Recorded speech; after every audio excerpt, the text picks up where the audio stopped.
Another episode, another day. There's a little story I want to start this episode with. This is around 2005, 2006, 7, one of those 3 years. I'm not sure which year it is, but I think it will be 6 or 7. And I was with Lintas those days, and we were doing some great work. We were doing some big work. matlab, we're churning out work which was industry standard, we were setting benchmarks, getting bigger and bigger by the day, and quality work, really quality work in various categories. Um, so one of these campaigns had become a very big hit, really, really, really very big hit. And I won't get into category and stuff like that; it's incorrect. But it had become a seriously big campaign, and everyone were basking in the glory. Typical advertising types. People were involved with taking credit. People were not involved with taking credit. People who were on the fringes were taking credit. It's okay. That's the way. That's the nature of the beast. But the euphoria and the energy was unbelievable because it set benchmarks. It changed category codes. It was unbelievable what was going on during that period. And in the middle of all this, there was a client servicing guy. Okay, I won't take his name because he's a very dear friend of mine now. He was managing the operations and logistics of the brand and the client engagement. And he was on the top of his game, a very bright fellow, extremely bright. And like in typical any advertising agency of late, in the last 10, 15 years, it wasn't there earlier, where accountants get involved and they want to get involved in everything without having any clue on what needs to be done. Uh, there was a system of providing three quotes for everything. So typically, three quotes were organized and sent, and the work happened, and all that went on jazz. About 7, 8 months after all this started, the audit team on the client side checked with the supplier of the third quote and realized it wasn't an actual quote. It was a fictitious quote. Now, the first quote on which the job happened was a was an approved quote, and it was an authentic quote and everything was fine. The second quote was a higher quote, so that guy didn't get the job. And the third one wasn't a real quote; it was a quote created by the servicing guy. Now, I'm sure he's done it with talking to a few people from both ends of the organization. Uh, that's not the point here. So this audit happened, questions were asked, and so my chairman called me in. Chairman those days was Prem Mehta. He called me in and said, "What is this?"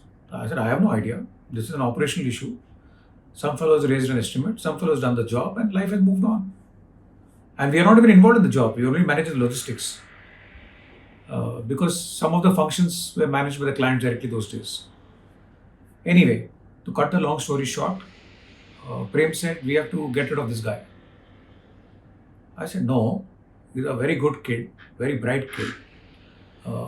He's made a mistake, and he's done it because someone asked him to do it. He would never do it on his own.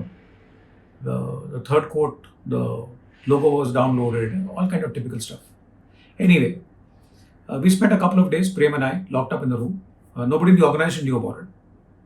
Uh, and Prem said, "No, Tarun, you'll have to get rid of him. Not because he's a bad kid, but I think as a value system in life, he needs to learn that this is not the way to do things. And he will recover, don't worry. He's a bright fellow, he'll get a job, he'll do very well for himself." And we had to get rid of him. It was very heartbreaking because I love the kid. Superb kid he was, very, very good. Ran a whole campaign flawless.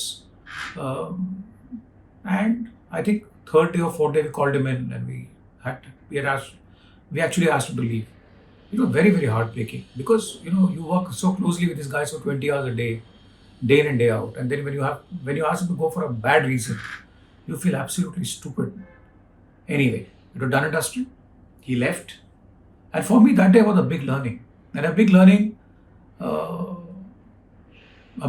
of life. What leadership is all about. Leadership is about taking tough calls. Leadership is about setting principles. Leadership is about setting examples. People follow you. People look at you. You are known to be a reference point for pretty much everything. I know lots of people make a lot of fun about royalties and coronations and royal families and stuff like that. But my theory is that that's an evil we need to have, not because they are a cost center, but because they're a reference center. Uh, a lot of things you learn from these people because they carry it through traditions. The way they celebrate festivals, the way they manage processes, they manage relationships. I was fortunate to meet the royalty of Udaipur. I know it sounds bizarre. I mean, I also found it quite funny when someone walks around saying, I'm the king of Udaipur. But then when you meet them, you realize that they create such lovely reference points for the citizens of that city. Udaipur is Udaipur because of the royal family there. Jaipur is Jaipur because of the royal family there. People look up to that family. And those families have conducted themselves with a lot of grace. Uh, Over centuries, they've done it. Unfortunately, the current leadership, and I'm not talking of political leadership, I'm talking of leadership across life, across various touch points, leadership in the corporate world, leadership uh, in the political world, leadership in the sports world. I think it is really short of what they should be. And what really pains you is these are the people who are creating reference points for kids who are growing up now. So for a kid at 11, 12 who's fertile in his mind, for him to curse on the ground is okay because his idol does it. For him to throw tantrum on the ground is okay because his idol does it. It's not correct. It's just not correct. I'll tell you, when we were growing up and we got into the corporate world, for us, people like Bal Munkar, Alek Padamse, Vindi Banga, Chuk of ITC were like gods. Ratan Tata, they were gods not because they gave us anything or took anything else from away from us. They were gods because you looked up to them and you learned so much from them. How to talk, how to walk, how to conduct yourself, how to, each of those guys were like celebrities. Rahul Bajaj, huge, fabulous. Where are they now? You don't see them anymore. They are not made like that. Sports stars, Kapil Dev, Gavaskar, Prasanna, Bedi, Kirmani, fabulous. Vengsarkar, fabulous. Uh, Everywhere, hockey stars. Look at globally, Roger Federer, Nadal, Serena Williams. These are people. There will always be a rotten apple like a Tiger Woods. But broadly, these are people who know, or a Messi. These are people who know they have cult following. They have people who are following them 24/7.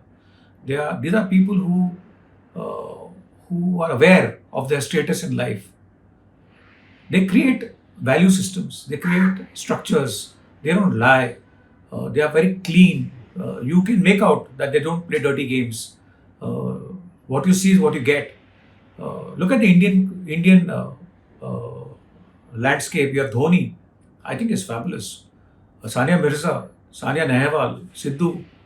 When you look at these people, you say, wow, 20, 15, 20 years at the top, uh, being part of a sporting culture which is in 150, 160 countries.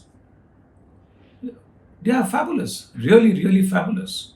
And then you look at your Bollywood stars and you say, no, this is not happening. Your earlier stars, Amitabh Bachchan, Vinod Khanna, Rajesh Khanna.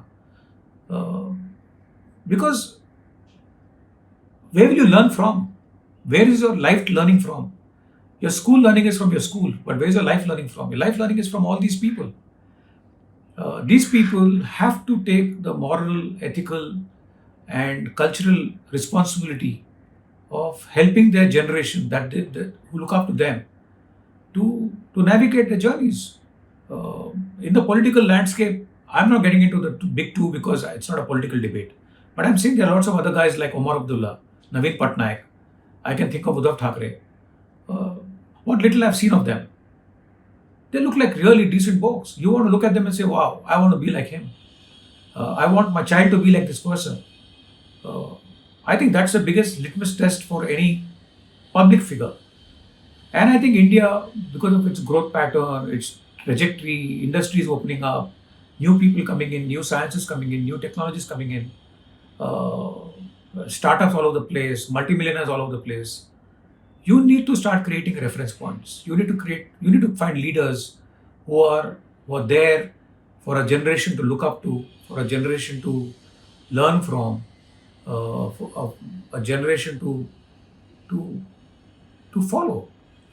And I think it will be really sad if the wrong things uh, are are taken into account as the right things. Somebody needs to talk. Somebody needs to tell them this is not the way to do it. There are bodies in place whose job is to do this. Uh, you become a celebrity on the back of the sport that is giving you that life. You need to give it back to that sport. Ajinkya Rane, I love him. Look at the way he carries himself. Uh, there are so many of them. Rohit Sharma, for instance, a good guy, good kid. You can see these boys and say, "Wow, I'd like a youngster to follow these guys." Uh, and as you keep watching what's going on, you want more of these people to be around because money will come and money will go, and that's the problem with most of the new kids. They make money very very fast. You play one IPL season, you're making 5 6 crores. 5 6 crores is what a guy earns after working for 25 36 years, 25 30 years in a corporate life. These guys do it in one season. It goes to their head. It's not correct. It's okay. You make your money here. We have no problem. But there have to be mentors who will tell them how to carry themselves.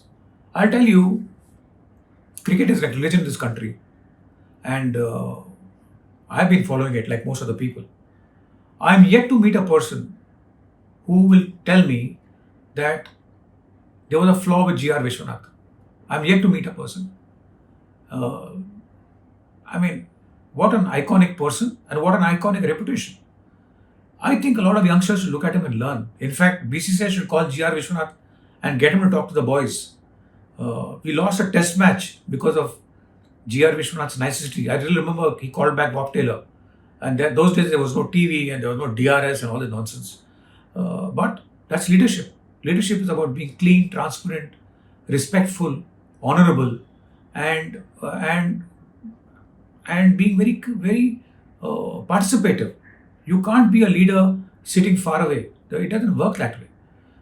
The new leadership style is very very participative. Get down, uh, get down to the brass tacks, do your thing. We were launching Starbucks in India. This was in I think 2012 or 11 or 9. I don't remember the year. And there was this big event at Honeymoon Circle, and the whole world and his mother was there.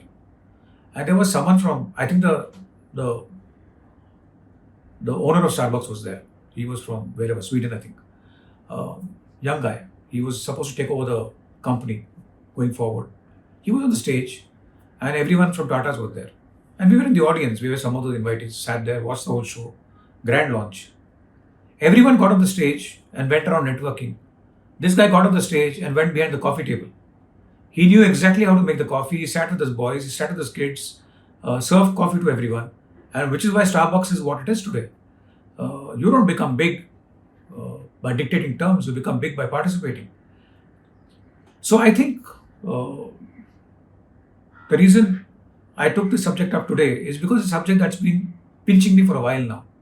And it's a subject that a lot of us who have reached a stage in life where we can tell people, talk to people, train people, counsel people, uh, should do it.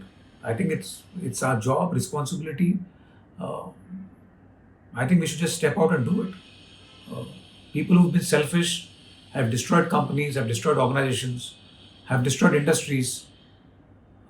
So it doesn't work in the long run. In the long run, uh, values matter. In the long run, uh, personalities matter. Good personalities.